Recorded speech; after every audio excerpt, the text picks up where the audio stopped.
നേർച്ചയെ സംബന്ധിച്ച് ഇതുപോലെയുള്ള നടുക്കുന്ന കാഴ്ചകൾ ഈ സാമൂഹ്യ മാധ്യമങ്ങളിലൂടെ പ്രചരിക്കുന്നു. ഒരുമിച്ച് വന്ന് പറയാനുള്ള ഒരു കാര്യം, ഇത് ഞങ്ങളുടെ പണ്ഡിതന്മാരൊക്കെ പണ്ടേ ഇതിനെ വിമർശിച്ചിട്ടുണ്ട്. ഇതൊക്കെ നേർച്ചയിലെ അനാചാരങ്ങളാണ്.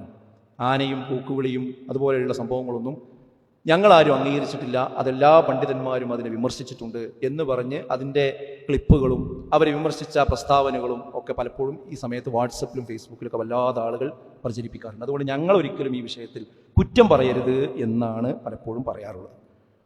ഈ ഒരു കാര്യം പറയുന്നവരോട് നമുക്ക് വളരെ സ്നേഹത്തോടു കൂടി പറയാനുള്ളത്, ഇത് ആത്മാർത്ഥമായിട്ടാണ് പറയുന്നതെങ്കിൽ അവർ ചെയ്യേണ്ട ഒരു കാര്യം എന്താ പറയുക, നേർച്ചയിലെ ഏറ്റവും വലിയ തെറ്റ് എന്ന് പറയുന്നത് അള്ളാഹു അല്ലാത്തവർക്ക് നേർച്ച നേരുന്നു എന്നതാണ് അതിൻ്റെ ഒന്നാമത്തെ തെറ്റ്. പടച്ചോനല്ലാത്തവർക്ക് നേർച്ച കൊടുക്കുന്നു. നേർച്ചപ്പെട്ടിമൊക്കെ എഴുതി വെക്കാറുള്ളത് ഓരോ വ്യക്തികളുടെ പേരാണ്, മരണപ്പെട്ടു പോയ ആളുകളുടെ പേരാണ്. അവിടെ നിന്ന് തിരുത്തു തുടങ്ങണം.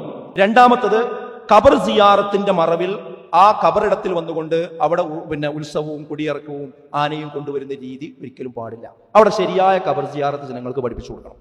ഇത് പറയുമ്പോൾ ആളുകളുടെ മനസ്സിൽ തിരയടിച്ച് വരാറുള്ള ഒരു കാര്യം, ഇവരൊക്കെ മഹാന്മാർക്ക് എതിരാണ്, മഹാന്മാർ ആദരിക്കണ്ട, ബഹുമാനിക്കണ്ട, അവരെ ഖബറിങ്ങ പോകുന്നത് തെറ്റാണ് എന്നാണോ ഈ പറയുന്നത് എന്ന് ചോദിക്കാറുണ്ട്. ഒരിക്കലും അങ്ങനെ നമ്മൾ ആരും പറയില്ല. ഖബർ സിയാറത്ത് ഇസ്ലാമിൽ ഉള്ളതാണ്. അതിന് രണ്ട് ലക്ഷ്യമുണ്ട്. ഒന്ന്, ഖബറിൻ്റെ അടുക്കൽ നമ്മൾ ചെല്ലുമ്പോൾ മരണത്തെക്കുറിച്ച് നമുക്ക് ഓർമ്മ ഉണ്ടാകാനാണ്. നമ്മൾ ഈ തിരക്ക് പിടിച്ച ജീവിതത്തിനിടയിൽ ഇങ്ങനെ ഓടുമ്പോൾ നമ്മുടെ ഒരു വാപ്പയുടെയോ അല്ലെങ്കിൽ നമ്മൾ മരണപ്പെട്ടു പോയ നമ്മുടെ അനുജൻ്റെയോ ജ്യേഷ്ഠൻ്റെയോ ഒക്കെ ഖബറിൻ്റെ അടുത്ത് ചെല്ലുമ്പോൾ, പടച്ചോനെ ഞാനും ഇതേപോലെ പോകേണ്ടവനാണല്ലോ, അതുകൊണ്ട് ഞാൻ വാശി പിടിക്കാൻ പാടില്ല, ഞാൻ ഒരിക്കലും അസൂയ ഉണ്ടാകാൻ പാടില്ല, ഞാൻ കിബർ കാണിച്ച് നടക്കാൻ പാടില്ല, ഞാൻ പടച്ചോനെ സൂക്ഷിച്ച് നടക്കണം, എപ്പോഴാണ് ഞാനും മരിച്ച് ഈ ഖബർക്ക് എത്തുമെന്ന് പറയാൻ കഴിയില്ല എന്ന ഒരു പരലോകത്തെ പറ്റിയും മരണത്തെക്കുറിച്ച് ഓർമ്മ ഉണ്ടാകലാണെന്ത് ഖബർ സിയാറത്തിൻ്റെ ഒരു ലക്ഷ്യം.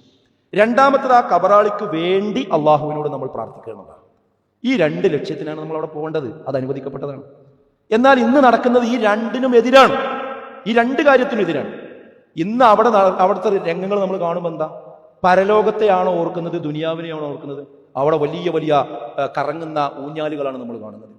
അതുപോലെ തന്നെ മ്യൂസിക്കുകളാണ് നമ്മൾ കാണുന്നത്. ചെറുപ്പക്കാര് അവിടെ മദ്യപിച്ചും അല്ലാതെയും ഒക്കെ ചാടി കളിക്കുന്ന രംഗങ്ങളാണ് നമ്മൾ കാണുന്നത്. ഇതാണോ പരലോകബോധം പറയുന്നത്? നെഞ്ചത്ത് കൈവശങ്ങൾ ആലോചിക്കും. ഇതാണോ പരലോകബോധം? ഇതാണോ ഖബറിൽ നടക്കേണ്ട കാര്യം? നേരെ എതിരെ അല്ലാഹു റസൂൽ പറഞ്ഞു. ദുനിയാവിനെ കുറിച്ച് ഓർക്കുക മാത്രമല്ല, എല്ലാ ശൈത്താനിയത്തും നടക്കുന്ന സ്ഥലമായി അതിനെ മാറ്റി എന്നിട്ട് ഖബർ സിയാറത്തിന് പേരിടും ചെയ്യാം. ഒന്ന് ആലോചിച്ച് നോക്കി. പിന്നെ ആ ഖബറാളിയോട് പ്രാർത്ഥിക്കണം. ഞങ്ങൾ പ്രാർത്ഥിക്കണമെന്നില്ല എന്നൊക്കെ പറയും. പക്ഷേ അള്ളാഹിനോട് ചോദിക്കുന്നത് വേറെ ആരോട് ചോദിച്ചാലും എന്തായി? അത് ശിർക്കാണ്. യാതൊരു തർക്കമല്ല. പടച്ചവനോട് ചോദിക്കേണ്ടതാണ്, കുട്ടികളെ ചോദിക്കേണ്ടത്, സന്താനങ്ങളെ ചോദിക്കേണ്ടത്, രോഗം മാറാൻ ചോദിക്കേണ്ടത്. അതൊക്കെ അല്ലേ ഈ ഖബർ കിടക്കുന്ന ആൾക്കാരോട് ചോദിക്കുന്നത്. അപ്പൊ അള്ളാഹിനോട് ചോദിക്കണത് ചോദിച്ചെന്താ അവസ്ഥ? അപ്പൊ ഈ ഇസ്ലാം നിരോധിച്ച രണ്ട് കാര്യം അവിടെ നടക്കും. അപ്പൊ ഇതുകൊണ്ട് തുറന്നു പറയണത്, ഇത് അവിടെ പോയി ചെയ്യാൻ പാടില്ല എന്ന് സമൂഹത്തെ പഠിപ്പിക്കണം. അപ്പോഴേ ഈ പറയുന്നതിൽ ആത്മാർത്ഥത ഉണ്ടാവുള്ളൂ.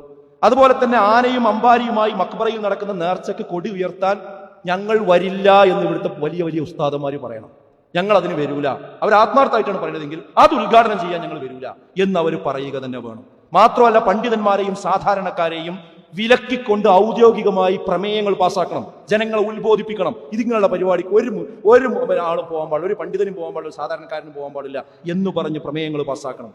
എന്നിട്ട് ഇതൊന്നും കേൾക്കാതെ നടത്തുന്ന വല്ല കമ്മിറ്റിക്കാരും ഉണ്ടെങ്കിൽ, ഈ നേർച്ച കമ്മിറ്റിക്കാരും ഉണ്ട് എങ്കിൽ അവരുടെ സാമ്പത്തിക ചൂഷണത്തിനെ തുറന്ന് എതിർക്കുകയും അത്തരം സ്ഥാപനങ്ങളിൽ ജോലി ചെയ്യുന്നതിൽ നിന്ന് ഇവിടെയുള്ള പണ്ഡിതന്മാരെന്ന് പറയുന്ന ആൾക്കാർ പിന്തിരിയും വേണം. ഈ നേർച്ച ഈ രീതിയിൽ നടത്തുകയാണെന്നുണ്ടെങ്കിൽ ഞാൻ ആ പള്ളിയിൽ ഇനി ജുമയ്ക്ക് വരില്ല, അവിടെ ഖുത്ബ ഞാൻ പറയില്ല, അവിടെ ഇമാമത്ത് ഞാൻ നിൽക്കില്ല, അവിടുത്തെ മദ്രസയിൽ ഞാൻ പഠിപ്പിക്കില്ല എന്ന് ഇവിടുത്തെ ഉസ്താദന്മാർ തീരുമാനിച്ച കമ്മിറ്റിക്കാർക്ക് എന്താ ചെയ്യാൻ പറ്റുക? ഒന്നും ചെയ്യാൻ കഴിയില്ല. ആ രീതിയിലുള്ള ഒരു നിലപാടിലേക്ക് എന്ത് ചെയ്യണം, ആളുകൾ വരേണ്ടതുണ്ട്.